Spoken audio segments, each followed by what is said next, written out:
నమస్తే. ఈ టిప్స్ తో మనము గంటల్లో అయ్యే పనులను నిమిషాలలో చేసుకోవచ్చు. వేస్ట్ గా ఉన్న బిర్యానీ బాక్సులు ఉంటాయి కదండి, దీంట్లో ఇలా రైస్ ని వేసి మన ఇంట్లో ఉండే ఎగ్స్ ని ఇలా రైస్ లో పెట్టేసామనుకోండి, మన చేతి తలిగినా కూడా కింద పడిపోకుండా చాలా రోజుల పాటు ఫ్రెష్ గా ఉంటాయండి. ఫ్రిడ్జ్ లో ఎప్పుడు ఎగ్స్ ని మనము స్టోర్ చేసుకోకూడదు. ఒక బౌల్లో కొన్ని వాటర్ ని వేసుకున్నాక వైట్ వెనిగర్ ని కూడా కొద్దిగా యాడ్ చేయండి. ఇప్పుడు ఈ రెండింటిని మనము ఏదైనా ఒక ప్లాస్టిక్ కవర్లో ఈ వాటర్ని అంతా కూడా వేసి ఇవి పడిపోకుండా ఉండడానికి ముందుగా ఇలా ఒక గట్టిగా ముడి వేసుకోవాలి. బాత్రూంలో ఉండే షవర్ని అంత ఈజీగా క్లీన్ చేయలేకపోతాం కదండి, ఇలా జిడ్డు పడిపోయినప్పుడు ఈ కవర్ని మనము దీనికి గట్టిగా బిగించేసేయండి. ఇలా కట్టేసిన తర్వాత ఒక 5 to 10 minutes అలాగే ఉంచేసారనుకోండి, బ్రష్ కానీ లిక్విడ్ ని యూజ్ చేయకుండానే షవర్ అనేది చాలా నీట్ గా క్లీన్ గా కనబడుతుందండి. 3-4 months కి ఒకసారి ఇలా క్లీన్ చేసుకొని చూడండి, షవర్ అనేది మళ్ళీ ఎప్పటి మాదిరిగా నీట్ గా కనబడుతుంది. ఎప్పుడైనా మన చేతికి టైట్ గా ఉన్న బ్యాంగిల్స్ వేసుకోవాల్సి వచ్చినప్పుడు ఇబ్బంది పడతాం కదండి, తీసేటప్పుడు కానీ వేయాల్సినప్పుడు ఇలాంటి ఇబ్బంది లేకుండా ఉండాలంటే ఇలా ఒక సాక్స్ ను వేసుకొని ఈ బ్యాంగిల్స్ ని ఇలా పైకి అన్న తర్వాత ఈ సాక్స్ వెంబడి మనము బ్యాంగిల్స్ ని తీసేసామనుకోండి, చేతికి ఎలాంటి ఇబ్బంది లేకుండా ఈజీగా తీసుకోవచ్చు. ఒక్కొక్కసారి చేతికి బ్యాంగిల్స్ వేసుకున్నప్పుడు క్రాక్స్ వచ్చి మన చేతికి కూడా తగులుతాయి కదండి, అలాంటిది కూడా లేకుండా ఇలా నీట్ గా మనము బ్యాంగిల్స్ వేసుకోవచ్చు, కావాలన్నప్పుడు తీసుకోవచ్చు. నిడిల్లోకి దారాన్ని ఎక్కించాలంటే ఇబ్బంది పడతాం కదండి, ఇలా బ్రష్ పైన దారాన్ని వేసి ఆ తర్వాత నిడిల్ ని ఇలా గట్టిగా ప్రెస్ చేసామనుకోండి, దారం అనేది చాలా ఈజీగా వచ్చేస్తుంది. ఇలా చిన్నపిల్లలు కానీ మనం కానీ ఈజీగా నిడిలోకి దారం ఎక్కించుకోవాలంటే ఈ టిప్ ని ఫాలో అవ్వండి. ఇలా ఎన్ని పూరీలు వేయించినా కూడా తక్కువ ఆయిల్ పీల్చుకోవాలంటే ఇలా డీప్ ఫ్రై చేస్తున్న ఆయిల్ కొద్దిగా సాల్ట్ను వేసి మనము పూరీలను వేయించుకున్నాం అనుకోండి, చాలా తక్కువ ఆయిల్ అనేది పీల్చుకుంటుంది. ఇక్కడ ముందుగా చూసారు కదండి ఆయిల్ అనేది ఎంత ఉందో, మీకు ఇవన్నీ చేసిన తర్వాత కూడా చూపిస్తాను చూడండి, ఆయిల్ మాత్రం ఇలా తక్కువగానే పీల్చుకుంటుంది. పూరీలే కాదండి, మనము బజ్జీలు కానీ ఏది డీప్ ఫ్రై చేసినా కూడా ఇలా కొద్దిగా సాల్ట్ ను వేసుకోండి. దీపాలను వెలిగించుకునేటప్పుడు అగ్గిపుల్లలు చాలా వేస్ట్ చేసాం కదండి, ఇలా ముందుగా వత్తికి నెయిల్ పాలిష్ ని అప్లై చేసి ఇలా అగ్గిపుల్లను వెలిగించేసామనుకోండి, త్వరగా దీపాలు అనేవి వెలుగుతాయి, అగ్గిపుల్లలు వేస్ట్ కాకుండా ఉంటాయి. రఫ్ గా ఉన్న స్క్రబ్బర్స్ ఉంటాయి కదండి, దాంతో మనము నైఫ్స్ ని కానీ సీజర్స్ ని కానీ ఇలాంటి బ్లేడ్లను కూడా షార్ప్ గా చేసుకోవాలంటే ఇలాంటి స్క్రబ్బర్ తో చాలా ఈజీగా షార్ప్నెస్ లోకి తెచ్చుకోవచ్చు. అప్పటికప్పుడు పిల్లలకి ఏదైనా చేసి పెట్టాలంటే గోధుమ పిండిలో కొద్దిగా సాల్ట్ ను వేసి ఇలా కొన్ని వాటర్ ని యాడ్ చేస్తూ మరీ గట్టిగా కాకుండా కొద్దిగా లూజ్ గా కలుపుకోండి. ప్యాన్ అనేది బాగా వేడెక్కిన తర్వాత ఇలా కలుపుకున్న పిండిని ఈ ప్యాన్ పైన వేసేయండి. కొద్దిసేపటి తర్వాత 1 or 2 drops ఆయిల్ వేయండి. మరొక వైపు కూడా టర్న్ చేసుకోవాలి.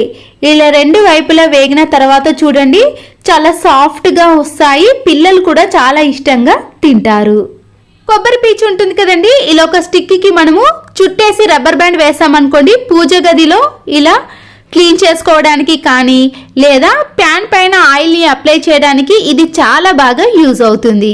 హ్యాండ్ బ్యాగ్ ని మనము బయటకి తీసుకెళ్ళినప్పుడు డబ్బులు కానీ డెబిట్ కార్డు క్రెడిట్ కార్డులు అన్ని ఇందులో పెట్టుకుంటాం కదండి, ఈ హ్యాండ్ బ్యాగ్ జిప్స్ ని ఎవరు తీయరాకుండా ఉండాలంటే ఇలా జిప్ కు వచ్చిన లాక్ ని ఈ జిప్ ని కలిపి వేసేసామనుకోండి, ఎవ్వరు కూడా తీయలేరు. ఇలా మనము సేఫ్ గా కూడా హ్యాండ్ బ్యాగ్ లో అన్ని పెట్టుకోవడానికి వీలవుతుంది. ఒక స్ట్రాని తీసుకొని సైజుని చూసుకొని దీంట్లో ఇలా సమభాగాలుగా కట్ చేసుకోవాలి. అలాగే ఇలా పైన కూడా కట్ చేసుకున్నాక దీంట్లో నైఫ్ ని కానీ సీజర్స్ ని కానీ పెట్టుకోవడానికి వీలవుతుందండి. డైరెక్ట్ గా బయటకి తీసుకెళ్ళాలి అన్నప్పుడు ఇలా స్ట్రాని కట్ చేసి పెట్టుకున్నాం అనుకోండి, బ్యాగ్స్ కి కానీ లేదా మనకి కూడా సేఫ్ గా ఉంటుంది. వంకాయల్ని కట్ చేసినప్పుడు అవి త్వరగా నల్లబారకుండా ఉండాలంటే ఇలా కొన్ని వాటర్ లో సాల్ట్ ను పసుపును వేసామనుకోండి, అవి చాలా సేపు కూడా ఇలా ఫ్రెష్ గానే ఉంటాయి. ప్రెషర్ కుక్కర్ లో పప్పు నానబెట్టకపోయినా త్వరగా ఉడికిపోవాలి అంటే ఇలా పప్పులో కొన్ని వాటర్ ని వేసిన తర్వాత 1 టీ స్పూన్ కానీ లేదా చిన్న బౌల్ కానీ వేయండి. ఆ తర్వాత కొద్దిగా పసుపును ఆయిల్ ని వేసామనుకోండి, ప్రెషర్ కుక్కర్ యొక్క విజిల్ వచ్చినప్పుడు అది పొంగకుండా ఉంటుంది, పప్పు కూడా చాలా త్వరగా ఉడికిపోతుంది. చూసారు కదండి పప్పు అనేది ఎంత మెత్తగా ఉడికిందో. ఏదైనా ఒక ప్లేట్ ని తీసుకొని రైస్ కుక్కర్లో వచ్చే ఇలాంటి జల్లిది ఉంటుంది కదండి, ఆ జల్లి ప్లేట్ని ఈ ప్లేట్లో పెట్టేసుకొని ముగ్గును కానీ లేదా ఏదైనా కలర్ని కానీ ఈ ప్లేట్ పైన వేసుకోండి. ఈ హోల్స్ అనేవి పూర్తిగా కవర్ చేస్తూ ఈ పిండినంతా కూడా ఇలా తిప్పుతూ వేసుకోవాలి. మీరు ఈ ముగ్గు పిండికి బదులుగా ఏదైనా కలర్ని కూడా వేసుకోవచ్చు. బయటికి పడకుండా ఇలా హోల్స్ లో వేసుకున్న తర్వాత మెల్లగా కదపకుండా ఇలా తీసామనుకోండి, ఆ హోల్స్ లో నుంచి ముగ్గు పడి ఇలా నీట్గా వస్తుంది. ముగ్గు రాని వాళ్ళు కానీ లేదా ఇలా డిజైన్స్ గా మన ఇంట్లోనే ప్రిపేర్ చేసుకోవాలంటే ఇలా ప్రెషర్ కుక్కర్ లో వచ్చే ప్లేటుతో కూడా మనము తయారు చేసుకోవచ్చు. ఇలాంటి చిన్న చిన్న బాక్సులు మనకి బయట కూడా అవైలబుల్ గా ఉంటాయి కదండి, వాటితో కూడా మనము ఇలా చుట్టూ వేసేసామనుకోండి చాలా అందంగా కనబడుతుంది. ముందు కానీ లేదా పూజ గదిలో ఇలా డిజైన్ గా మనం వేసుకోవాలంటే ఇలా ఇంట్లో ఉన్న వాటితోటే చాలా ఈజీగా ప్రిపేర్ చేసుకోవచ్చు. పిల్లలు కూడా చాలా ఈజీగా ఇంటి ముందు వేసేయచ్చు. ఫ్రూట్స్ తో పాటు లేదా కూరగాయలు తీసుకున్నప్పుడు ఇలాంటి నెట్టెడ్ జాలి వస్తుందండి. చాలా సార్లు మనకి వైట్ కలర్ లో ఉంటుంది. ఇలా నెట్టెడ్ జాలిని మనము ఇలా దగ్గరికి చేసి మనకి ఏ సైజులో కావాలనో ఆ సైజులో కట్ చేసుకోండి. ముందుగా ఇలా చివర్లో ఉన్న లెవెల్స్ ని కట్ చేసుకున్న తర్వాత ఇక్కడ నేను సైడ్ లో కట్ చేసుకుంటున్నానండి. ఇలా కట్ చేసుకున్న ఈ నెట్టెడ్ జాలిని ఇలా రౌండ్ గా తిప్పేసిన తర్వాత మిడిల్ లో ఒక రబ్బర్ బ్యాండ్ ను వేయండి. సైడ్ లో ఉన్న ఈ రెండు చివరి భాగాన్ని కూడా ఇలా రెండుగా మలుచుకొని మరొకసారి మిడిల్ లో రబ్బర్ బ్యాండ్ కానీ లేదా గమ్ తో అతికించేసుకోండి. మన ఇంట్లో టిక్ టాక్ పెన్స్ కానీ ప్లేన్ క్లిప్లు ఉంటాయి కదండి, దానికి ఈ నెట్టెడ్ జాలిని ఇలా డిజైన్ లో మనం పెట్టేసుకున్నాం అనుకోండి, చూడడానికి చాలా అందంగా కనబడుతుంది. వేస్ట్ గా ఉన్న ఒక మాస్క్ తీసుకొని ఇలా చివరి భాగంలో సీజర్ తో కట్ చేసుకోండి. 4 సైడ్స్ కూడా కట్ చేసుకోవాలండి. దీంట్లో ఇలా 3 క్లాత్ లేయర్స్ వస్తాయి కదా, వాటిని మాత్రం యూజ్ చేసుకోవాలి. ఒక క్లాత్ తీసుకొని వాష్రూమ్ లో ఉండే ఈ జాలి కింద ఈ మాస్క్ ను వేసామనుకోండి, చిన్న చిన్న నుసి పురుగులు కానీ లేదా ఎలాంటి బొద్దింకలు కానీ అస్సలకే రావండి. చాలా నీట్ గా ఉంటుంది. కిచెన్ సింక్ లో నుంచి కూడా బొద్దింకలు వస్తున్నాయి అన్నప్పుడు ఇలా మాస్క్ క్లాత్ ను వేసి నైట్ అలాగే ఉంచేసామనుకోండి, వాటర్ కూడా వెళ్ళిపోతాయి కాబట్టి మనకి ఎలాంటి ప్రాబ్లం ఉండదు. బొద్దింకలు కూడా అస్సలకే రావు. షాంపూ ప్యాకెట్ ఉంటుంది కదండి, ఏ కంపెనీ అయినా తీసుకున్నాక ఇలా మనము పిన్ తో లోపటి వరకు చిన్న చిన్న హోల్స్ అనేవి అక్కడక్కడ చేసుకోవాలి. లేదా ఇలా ప్యాకెట్ ని కొద్దిగా పైన కట్ చేసినా పర్వాలేదు. ఇలా రెండిట్లో ఏదో ఒకటి చేసుకున్నాక బాత్రూమ్ ఉంటుంది కదండి, బాత్రూమ్ లో ఫ్లష్ ట్యాంక్ లో మనము ఈ షాంపూ ప్యాకెట్ ని వేసేయాలి. ఇలా వేయడం వలన ప్రతిసారి మనము ఫ్లష్ ని ఆన్ చేసినప్పుడు మంచి సువాసనతో పాటు బాత్రూమ్ కూడా చాలా నీట్ గా క్లీన్ గా కనబడుతుంది. ఎక్స్పైర్ అయిపోయిన టాబ్లెట్స్ ఉంటాయి కదండి, నేను ముందుగా చూపించిన విధంగా వాటన్నిటిని షీట్స్ కట్ చేసి ఆ టాబ్లెట్లను ఇలా ఒక కవర్లోకి వేసుకున్నాను. ఎప్పుడైనా యూజ్ చేసుకోవడానికి ఇలా ఈజీగా ఉంటుంది. ఇందులో నుంచి ఒక 4-5 టాబ్లెట్లను తీసుకొని ఇలా పూర్తిగా స్మాష్ చేసుకోవాలి. ఈ పౌడర్ ని ఒక గిన్నెలోకి వేసుకొని కొన్ని వాటర్ని కూడా యాడ్ చేసుకోండి. దీంతో పాటు కోల్గేట్ పేస్ట్ ఉంటుంది కదండి, ఆ పేస్ట్ ని కూడా ఎక్కువగా కాకుండా ఇలా కొద్దిగా మాత్రమే యాడ్ చేసుకోవాలి. మనం వేసిన కోల్గేట్ పేస్ట్ అనేది అంత త్వరగా కరగదు కాబట్టి ఇలా స్పూన్ తో ఈ వాటర్ లో పూర్తిగా కలిసేటట్టు కలుపుకోవాలి. స్ప్రే చేసి ఒక వాటర్ బాటిల్లోకి వేసి ఇలా పూర్తిగా కలిపేసుకున్నారనుకోండి, కొద్దిగా నురుగా వస్తుంది. ఇప్పుడు మనము గ్యాస్ స్టవ్ పైన ప్రతిసారి వాటర్తో క్లీన్ చేయకుండా, లిక్విడ్లను ఏది యూజ్ చేయకుండా ఇలా ఎక్స్పైర్ అయిపోయిన ట్యాబ్లెట్స్తో క్లీన్ చేసుకున్నారనుకోండి, నైట్ పూట అయితే బొద్దింకలు కానీ బల్లులు కానీ ఈ స్మెల్కి అస్సలకే దరి చేరవండి. ముందుగానే ఈ లిక్విడ్ని ప్రిపేర్ చేసుకున్నాం అనుకోండి, ఎప్పుడంటే అప్పుడు ఈజీగా ఇలా గ్యాస్ స్టవ్ని కానీ టైల్స్ని కానీ క్లీన్ చేసుకున్నారనుకోండి, చాలా నీట్గా క్లీన్గా కనబడుతుంది. కొత్త డ్రెస్సులు తీసుకున్నప్పుడు కానీ ఏవైనా పాత డ్రెస్లకు స్టిచ్చింగ్ వేసే పని లేకుండా ఇలా నెక్ ఎప్పుడైనా పెద్దదిగా అనిపించినప్పుడు ఏదైనా ఇంట్లో ఉండే వైట్ ప్లాస్టర్ని కానీ ఇలాంటి తెల్లటి ప్లాస్టర్ పేస్ట్ని తీసుకొని 2 కట్ చేసుకొని ఇలా 2 వైపులా కూడా అతికించేసుకోవాలి. తర్వాత దీన్ని జాయిన్ చేసేసామనుకోండి, మనం ప్లాస్టర్ వేసినట్టు కూడా కనిపించదు. మన టైం వేస్ట్ కాకుండా ఇలా ఈజీగా వేసుకోవచ్చు. ఇంతకుముందు గ్యాస్ స్టవ్ని క్లీన్ చేసిన వాటర్ ఉన్నాయి కదండి, నేను ఇలా ఒక క్లాత్ పైన కానీ డస్టర్ పైన వేసుకొని మన ఇంట్లో ఉండే అద్దాలు ఉంటాయి కదా, డ్రెస్సింగ్ టేబుల్ అద్దం కానీ ఇలా ఫేస్ వాష్ చేసుకునే దగ్గర సోప్ మరకలు వాటర్ మరకలు పడి ఇలా తెల్లగా జిడ్డుగా తయారవుతుంది కదండి, ఆ వాటర్తో క్లీన్ చేసుకున్నాక ఒక పొడి క్లాత్తో క్లీన్ చేసుకొని చూడండి, ఎలాంటి మరకలైనా ఈజీగా తొలగిపోతాయి. ఇలాంటి అద్దాలు అయితే నీట్గా మళ్ళీ ఎప్పటి మాదిరిగా కనిపిస్తాయి. ఇంట్లో దిండులు అనేవి ఇలా తెల్లగా ఉన్నప్పుడు వాటిపై మరకలు అనేవి త్వరగా ఏర్పడతాయి. ఇలాంటి దిండులను అయితే ప్రతిసారి క్లీన్ చేయలేం కదండి. హెయిర్ ఆయిల్ పెట్టుకున్నప్పుడు కూడా ఇలాంటి దిండు పైన పడినప్పుడు జిడ్డు అనేది ఏర్పడుతుందండి. అలా జిడ్డు పడకుండా ఉండాలంటే పిల్లో పైన ముందుగానే మనము ఇలా టిష్యూ పేపర్ని కానీ ఏదైనా కవర్ని వేసేసి అప్పుడు పిల్లో కవర్ వేసేసామనుకోండి, మనము హెయిర్ ఆయిల్ పెట్టుకున్నా కానీ ఇలాంటి తెల్లటి దిండులపైన మరకలు అనేవి అస్సలకే ఏర్పడవు. ఎప్పుడు చూసినా కూడా ఇలా ఫ్రెష్గా నీట్గా ఉంటాయి.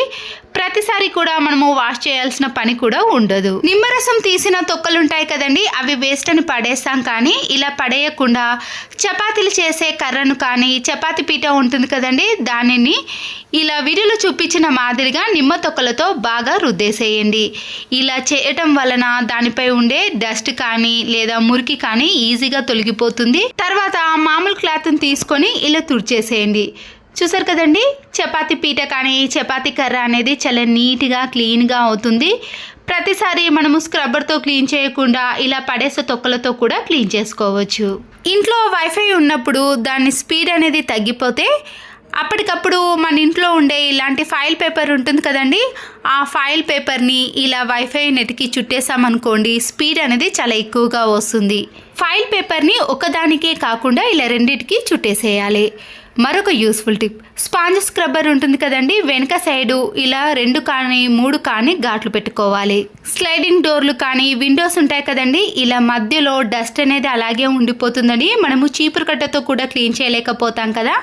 ఇలా స్పాంజ్ స్క్రబ్బర్ని ఘాట్లు పెట్టుకున్నాం కదండి, ఇలా కరెక్ట్గా సైజుని చూసుకొని ఘాట్లు పెట్టుకున్నాక దీంట్లో పెట్టేసి ఇలా డస్ట్ అంతా కూడా ఈ స్పాంజ్ స్క్రబ్బర్తో ఈజీగా తీసేయచ్చు. ఒకేసారి ఇలా స్లైడింగ్ డోర్ని అనేసామనుకోండి, దాంట్లో ఉండే డస్ట్ అంతా కూడా ఈ స్పాంజ్కి వచ్చేస్తుంది. విండోస్ని కానీ స్లైడింగ్ డోర్ని అయితే ఇలా ఈజీగా క్లీన్ చేసుకోవచ్చండి.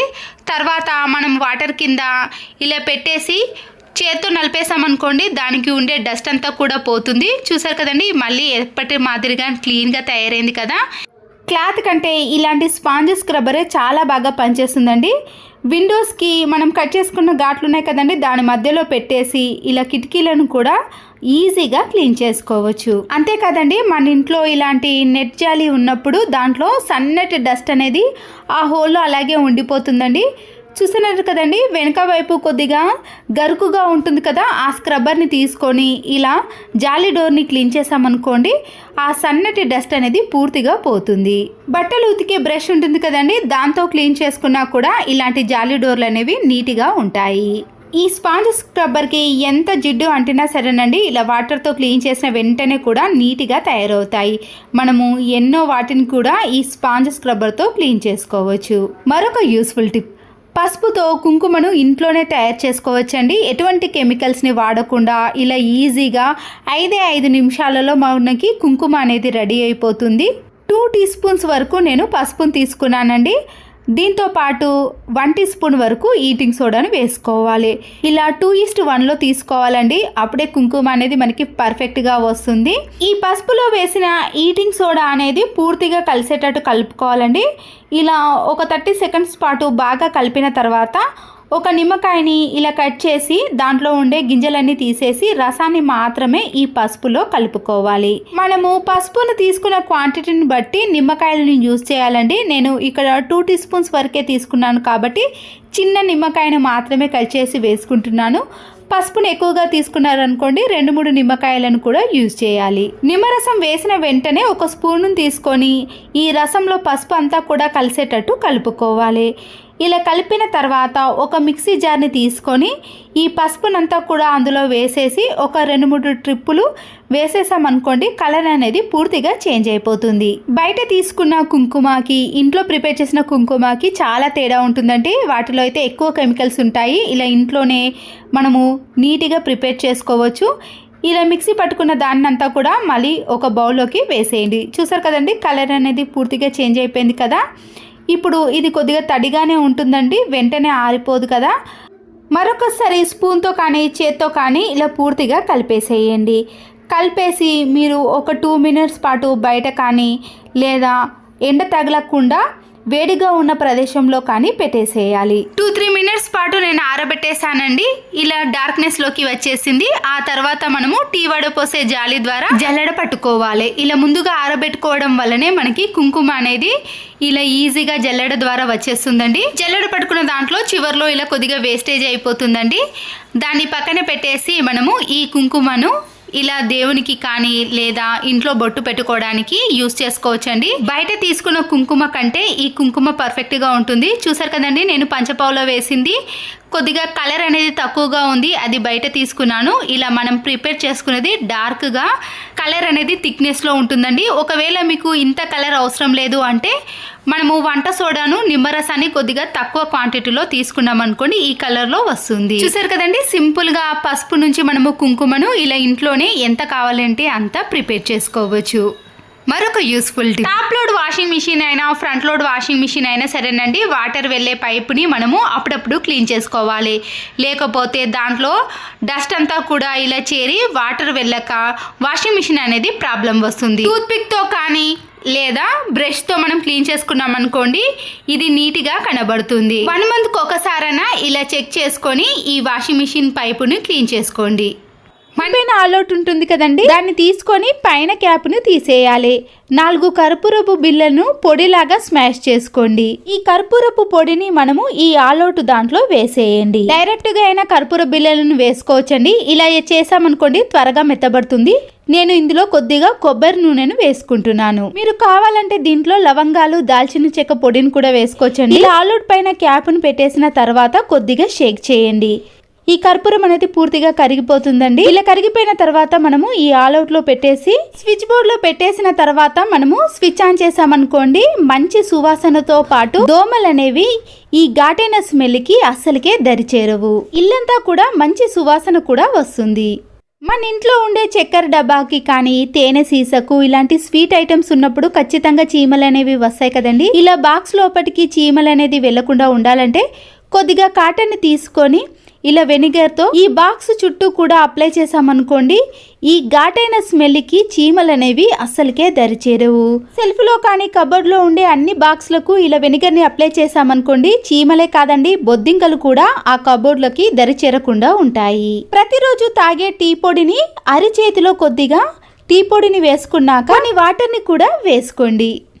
ఇప్పుడు చేత్తో మనము ఈ వాటర్ని టీ పొడిని ఇలా బాగా మిక్స్ చేసుకోవాలండి. ఇలా గట్టిగా మిక్స్ చేసుకున్నాక ఈ టీ పొడి అనేది పూర్తిగా కలర్ లోకి మారింది అనుకోండి, ఇది ఒరిజినల్ టీ పొడి కాదని తెలుసుకోవాలి. ఇలా కలర్ అనేది ఎక్కువగా వస్తే మామూలు టీ పొడి అని తెలుసుకోండి. కలర్ అనేది అస్సలకే మారకుండా టీ పొడి ఇలాగే ఉందనుకోండి, ఇది ఒరిజినల్ టీ పొడి అని తెలుసుకోండి. మిడిల్లోకి దారాన్ని ఈజీగా ఎక్కించాలి అంటే ఇలా ఒక పిన్నిస్ ఉంటే సరిపోతుంది. పాడైపోయిన ఛార్జింగ్ వైర్లు కానీ ఎలాంటి వైర్లైనా సరేనండి, దాంట్లో నుండి ఇలా సన్నని తీగను మాత్రం కట్ చేసుకోండి. ఈ సన్నని తీగను పిన్నిస్ యొక్క పై భాగాన ప్లాస్టర్ని వేసి అతికించేసుకోండి. ఇప్పుడు నిడిల్ని తీసుకొని ఈ తీగలోకి పెట్టిన తర్వాత దారాన్ని ఆ తీగలో నుంచి తీసేయండి. వైర్లోని తీగ అనేది చాలా సన్నగా ఉంది కాబట్టి నిడిల్ యొక్క హోల్ అనేది ఎంత చిన్నగా ఉన్నా సరేనండి, ఇలా ఈజీగా దారాన్ని ఎక్కించవచ్చు. ఇలా పిన్నిస్కి పెట్టిన తీగను అలాగే ఉంచేసి మనము థ్రెడ్స్ యొక్క బాక్స్లో వేసేసుకున్నాం అనుకోండి, ఎప్పుడు దారాన్ని ఎక్కించాలన్నా చాలా ఈజీగా ఉంటుంది. మన ఇంట్లో ఉండే కబోర్డ్స్ని కానీ డ్రెస్సింగ్ టేబుల్ని అలాగే డైనింగ్ టేబుల్ని ఏవైనా క్లీన్ చేసుకోవాలంటే ఇలా ఒక టిష్యూ పేపర్ని తీసుకొని కనబడిన డస్ట్ను కూడా ఇలా ఈజీగా క్లీన్ చేసుకోవచ్చు. ప్రతిసారి చిన్న చిన్న వాటిని క్లీన్ చేసుకోవడానికి క్లాత్కు బదులుగా ఇలా ఒక టిష్యూ పేపర్తో క్లీన్ చేసుకున్నాం అనుకోండి, చాలా రకాలుగా మనము క్లీన్ చేసుకోవడానికి వీలు ఉంటుంది. డస్ట్ కూడా ఇలా పూర్తిగా టిష్యూ పేపర్కి వచ్చేస్తుంది. కార్డ్బోర్డ్ రోల్ని తీసుకొని ఇలా టైట్గా ఉన్న స్పూన్ని మాత్రం దీంట్లో పెట్టాలండి. లూజ్గా ఉంటే అది పడిపోతుంది కదా. చూసారు కదండి, ఇలా టైట్గా ఉంది కాబట్టి ఈ కార్డ్బోర్డ్ రోల్లో ఇలా వుడెన్ స్పూన్ కానీ ఏదైనా స్టీల్ స్పూన్ కానీ పెట్టుకోవచ్చు. ఇలా బెడ్ పైన మనము ప్రతిరోజు క్లీన్ చేసినా కూడా ఒక్కొక్కసారి వెంట్రుకలు అనేవి అలాగే ఉండిపోతాయండి. చీపురు కట్టతో క్లీన్ చేయలేం కాబట్టి ఇలా మనము బెడ్ పై ఉండే బెడ్షీట్ని ఇలా క్లీన్ చేసామనుకోండి, దానిపై ఉండే వెంట్రుకలు కూడా ఈ కార్డ్బోర్డ్ రోల్కి ఈజీగా వచ్చేసాయి. మెత్తటి కానీ ఇలాంటి ఉలెన్ ఉంటాయి కదండి, వాటిని యూజ్ చేసినా కూడా వెంట్రుకలు అనేవి వీటికి అతుక్కపోయి ఉంటాయి. ఇలా మనము ఈ కార్డ్బోర్డ్ రోల్తో ఇలా క్లీన్ చేసినా కూడా దీనికి ఉండే వెంట్రుకలు కూడా పూర్తిగా వచ్చేసాయి. హెయిర్ ఫాల్ ఎక్కువగా ఉన్నా కూడా మనము నడుస్తున్నప్పుడే వెంట్రుకలు అనేవి రాలుతాయి కదండి. ఇలా బెడ్ పైన ఎక్కువసేపు పడినప్పుడు కూడా వెంట్రుకలు కూడా చాలా ఎక్కువగా ఉంటాయి. కిచెన్లో సింక్ పక్కన ఉండే కార్నర్స్లో కానీ లేదా స్క్రబ్బర్తో క్లీన్ చేయని ప్లేస్లు కూడా ఉంటాయి కదండి. అలాంటి ప్లేస్లో మనము ఎలా క్లీన్ చేసుకోవాలి అంటే ఇలా ఒక టిష్యూ పేపర్ని తీసుకొని నైఫ్ని రౌండ్గా చుట్టేసి, ఒకవేళ అది విడిపోకుండా ఉండాలంటే మీరు ఒక రబ్బర్ బ్యాండ్ కూడా వేసుకోవచ్చు. కానీ తడి ఉందనుకోండి ఇలా పూర్తిగా అతుక్కొని ఉంటుంది. ఇలాంటి ప్లేస్లో మనం క్లీన్ చేయాలంటే ముందుగా విమ్ లిక్విడ్ని కానీ లేదా ఏదైనా సర్ఫ్ని వేసి క్లీన్ చేసుకోవాలి. ఇలాంటి చిన్న చిన్న ప్లేస్లో మనము ఇలా టిష్యూ పేపర్తో క్లీన్ చేసుకున్నాం అనుకోండి, నీట్గా ఉంటుంది. దాంట్లో ఉండే మురికి కూడా ఈజీగా వచ్చేస్తుంది. ప్రతిరోజు కాకపోయినా అప్పుడప్పుడైనా ఇలా క్లీన్ చేసుకోండి. చూసారు కదండి ఎంత డస్ట్ వచ్చేసిందో. అప్పటికి ఇప్పటికి తేడా చూసారు కదండి ఎంత నీట్గా కనబడుతుందో. ఇంట్లో చిన్నపిల్లలు డోర్తో ఆడుతున్నప్పుడు ఒకవేళ డోర్కి లాక్ లేనప్పుడు మీరు ఇలా చేతులు అనేవి డోర్ మధ్యలో పడకుండా ఉండాలంటే ఇలా ఒక స్పూన్ని మనము డోర్ కింది భాగాన పెట్టేసామనుకోండి, ఆ డోర్ అనేది ఎక్కువగా కదలకుండా ఉంటుంది. పిల్లలు ఇలా రూమ్లో ఆడుకున్నప్పుడు కూడా ఇలా డోర్ వేసుకుంటారనే భయం కూడా ఉండదు. మిక్సీలో మనం ఏదైనా గ్రైండ్ చేసుకున్నప్పుడు ఈజీగా క్లీన్ చేసుకుంటాం, కానీ ఇలాంటి వాటిలో మాత్రం క్లీన్ చేసుకోలేం కదండి. వీటిని సింపుల్గా క్లీన్ చేసుకోవాలి అంటే హ్యాండ్ వాష్ లిక్విడ్ని ఇలా మిక్సీ లోపట వేసుకొని కొన్ని వాటర్ని వేసుకొని 1 నిమిషం పాటు నానబెట్టేసేయండి. ఇలా మెత్తబడుతుంది కాబట్టి ఆ తర్వాత మనము పాడైపోయిన ఒక టూత్ బ్రష్ని తీసుకొని ఈ మిక్సీ లోపట క్లీన్ చేసుకున్నాం అనుకోండి, మళ్ళీ కొత్త దానిలా కనబడుతుంది. విమ్ లిక్విడ్ ని కానీ బేకింగ్ సోడాని వేసినా కూడా టైం అనేది ఎక్కువగా తీసుకుంటుందండి. హ్యాండ్ వాష్ లిక్విడ్ తోటే చాలా తక్కువ టైంలో ఈ మిక్సీ జార్లను క్లీన్ చేసుకోవచ్చు. చూసారు కదండి, వాటర్ తో క్లీన్ చేసినాక చూపిస్తున్నాను ఎంత నీట్ గా కనబడుతున్నాయో. పిల్లలు కానీ మనం కానీ బయటకి వెళ్ళినప్పుడు ఇలాంటి చైన్స్ వేసుకుంటాం కదండి, ఇలాంటి హుక్స్ అనేవి మన హెయిర్ కి తగిలి చాలా చిరాకు తెప్పిస్తుందండి. అలాంటి టైంలో ఇలాంటి హుక్స్ కి వైట్ కలర్ ప్లాస్టర్ ని వేయండి. ఇక్కడ వైట్ కలర్ లో కనపడే ప్లాస్టర్ ని వేస్తున్నాను, కానీ మీరు పూర్తిగా కనపడని ప్లాస్టర్ ఉంటుంది కదండి, ఆ ప్లాస్టర్ ని వేసుకోవాలి. ఇలా వేయటం వలన మనకి బయటకి ఎంతసేపు ఎక్కడికి వెళ్ళినా కూడా హెయిర్ అనేది తగలకుండా ఉంటుంది. గ్లూగమ్ వైర్ ని డైరెక్ట్ గా దానికి ఇలా రౌండ్ గా చుట్టేసాం కదండి, అలా చుట్టేయకుండా ఇలా వీడియోలో చూపించిన మాదిరిగా పైన కొద్దిగా ఇలా యూ షేప్ వచ్చే మాదిరిగా చేసి ఆ తర్వాత మిగతా వైర్ ని అప్పుడు ఈ గ్లూగమ్ దానికి ఇలా రౌండ్ గా చుట్టేసేయండి. దాంట్లో మధ్యలో నుంచి ఈ ఫ్లగ్ ని తీసేసామనుకోండి, మనకి ఏదైనా హూక్ కి వేసుకోవడానికి చాలా అవైలబుల్ గా ఉంటుంది. గ్యాస్ స్టవ్ పైన ఇలాంటి చిన్న కడాయి పెట్టుకొని ఆయిల్లో మనము ఆవాలు, జీలకర్ర, పచ్చిమిర్చి అవి వేసేటప్పుడు ఆయిల్ అంతా కూడా ఇలా పక్కకు పడుతుంది కదా, అలాంటి టైంలో ఇలా ఒక ప్లేట్ ని దానిపై బోర్లించేసామనుకోండి, పక్కలకు పడకుండా గ్యాస్ స్టవ్ ని ప్రతిసారి క్లీన్ చేసుకోవాల్సిన పని కూడా ఉండదు. ఇలా ప్లేట్ కే ఉంటుంది కాబట్టి ఆ తర్వాత ప్లేట్ ని క్లీన్ చేసుకుంటే సరిపోతుంది. ఇలా ఒక ప్లేట్ ని క్లీన్ చేసుకోవడం పర్వాలేదు, కానీ గ్యాస్ స్టవ్ అంతా క్లీన్ చేయాలంటే చాలా ఇబ్బంది పడతాం కదండి. ఈ టిప్ మీకు నచ్చితే ఈ చిన్న చిట్కాని పాటించండి. ఇలా బాటిల్స్ ఉంటే సరిపోతుందండి. బట్టల క్లిప్పులు కూడా మనకి ఏవి అవసరం లేదు. నైఫ్ ని బాగా వేడి చేసి ఈ క్యాప్ కింది భాగంలో కట్ చేసుకోవాలి. క్యాప్ కింది భాగాన ఇలా షార్ప్ గా ఉంటుంది కదండి, దాన్ని సీజర్ తో కానీ ఇలా కొద్దిగా వేడి చేసామనుకోండి, షార్ప్నెస్ అనేది పూర్తిగా తగ్గిపోతుంది. బట్టలు కూడా చినిగిపోతాయి కాబట్టి ఇలా పూర్తిగా షార్ప్నెస్ లేకుండా చూసుకోండి. ఇలాంటి హ్యాంగర్స్ కి మనము క్లిప్లను పెట్టలేం కదండి, గాలికి కూడా బట్టలు అనేవి కింద పడుతూ ఉంటాయి. అలాంటి వాటికి మనము ఇలా కట్ చేసుకున్న క్యాప్ని వెనక సైడ్ నుంచి పెట్టేసి ఆ తర్వాత క్యాప్ పెట్టేసామనుకోండి, బట్టలు అనేవి అస్సలకి కింద పడకుండా గాలి ఎంత వచ్చినా కూడా జరగకుండా ఉంటాయి. మన ఇంట్లో ఇలాంటి ఖాళీ బాటిల్స్ ఎన్నో ఉంటాయి కదండి, వాటిని పడేసేటప్పుడు ఇలా కట్ చేసుకొని బట్టలకు పెట్టేసుకోవచ్చు. బట్టల క్లిప్నైతే ఒక డ్రెస్కే యూజ్ చేసాం, కానీ ఇలాంటి ప్లాస్టిక్ బాటిల్ క్యాప్స్తో మనము 2-3 డ్రెస్లను కలిపి కూడా పెట్టుకోవడానికి వీలవుతుంది. ఈ వీడియో నచ్చితే తప్పకుండా లైక్ చేసి మీ ఫ్రెండ్స్కి కానీ రిలేటివ్స్కి షేర్ చేయండి. మరో వీడియోతో మళ్ళీ కలుద్దాం. Thanks for watching.